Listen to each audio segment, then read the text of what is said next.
Laying 2 miles south of Uppingham, Rutland, is the village of Stoke Dry.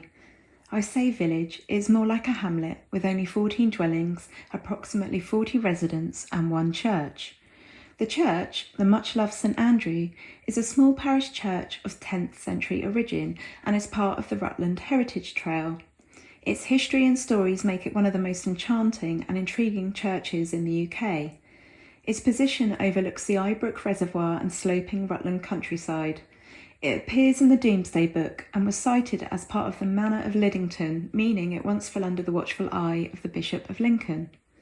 Much of the present building dates from the 13th and 14th centuries, with a light touch restoration having been carried out in the late Victorian period. Amongst its treasures are Norman stone carvings, medieval paintings, and the 1810 Henry Lincoln organ. The church is made up of a chancel, south chapel, north porch with parvis above, nave and 2 aisles. The chapel and chancel display Norman stonework carvings and medieval paintings. On the south shaft, a man is seen pulling on a bell rope with a figure underneath, thought possibly to be the devil attempting to shut out the ringing.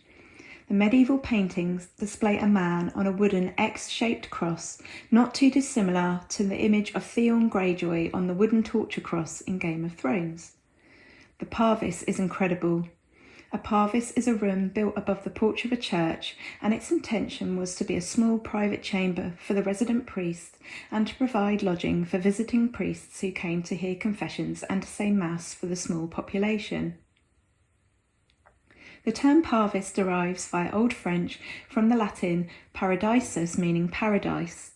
But the parvis at St Andrews was not to be a place of paradise, and according to local legend became a place of unhappiness, much like Theon Greyjoy's cross. There are 2 stories about this room. The first is that the Gunpowder plot was hatched here. Sir Everard Digby was one of the provincial English Catholics who planned the failed Gunpowder plot of 1605.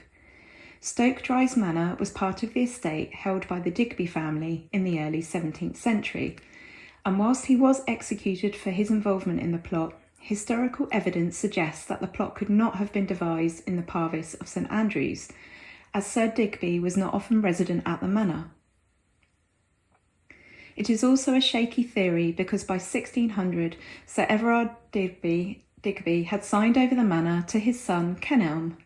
It's worth pointing out here that this claim is also shared by the manor house at Ashby St Ledgers in nearby Northamptonshire. A darker tale is that of a woman imprisoned in the parvis. Local legend states that a woman who was judged to be a witch was shut up in this room and left to starve to death.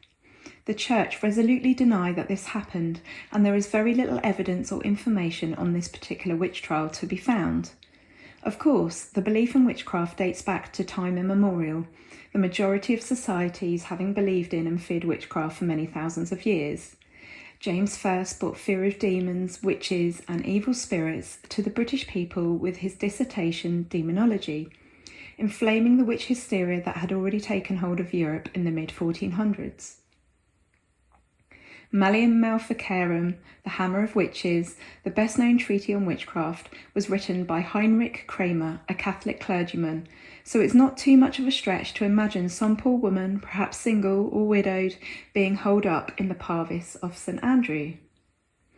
On visiting the church, and especially the parvis, one couldn't help but imagine walking in the shoes of such a woman, ascending the narrow, winding staircase under a low ceiling to find oneself in a small room, perhaps 3 foot by 5 foot, was extremely evocative. The energy in the room was heavy, cloying, and I found myself imagining what it would be like to be imprisoned in such a tiny room under false pretences.